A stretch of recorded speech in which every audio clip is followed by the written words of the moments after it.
આગામી ભીમ અગિયારસ ને બકરીદ જેવા મહત્વપૂર્ણ તહેવારોને અનુલક્ષીને તળાજા પોલીસ દ્વારા સુરક્ષા અને શિસ્તના ભાગરૂપે શહેરના મુખ્ય વિસ્તારોમાં ફૂટ પેટ્રોલિંગ યોજાયું હતું। શહેરમાં વધતી ટ્રાફિક સમસ્યાને લઈને ફૂટ પેટ્રોલિંગ કરવામાં આવ્યું હતું। આ ફૂટ પેટ્રોલિંગ દરમિયાન કેટલાક વેપારીઓ અને વાહન ચાલકોને ટ્રાફિક નિયમોના ઉલ્લંઘન બદલ દંડ કરવામાં આવ્યો હતો અને નિયમ વિરુદ્ધ વાહન પાર્ક કરનાર વાહન ચાલકો સામે કાર્યવાહી હાથ ધરાઈ હતી। આ કામગીરીમાં પોલીસ ઇન્સ્પેક્ટર એબી ગોહિલની આગેવાની હેઠળ તળાજા પોલીસ સ્ટાફના નિખિલભાઈ પંડ્યા, ચેતનભાઈ, દિનેશભાઈ માયડા સહિતના સ્ટાફના સભ્યો જોડાયા હતા। પોલીસ વિભાગ દ્વારા જણાવવામાં આવ્યું છે કે આવા પગલાં તહેવારો દરમિયાન નાગરિકોની સુરક્ષા અને વ્યવસ્થા જળવાઈ રહે તે માટે મહત્વપૂર્ણ છે।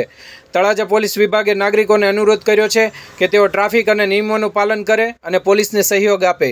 બ્યુરો રિપોર્ટ, ગુજરાત આઈ ન્યૂઝ, તળાજા।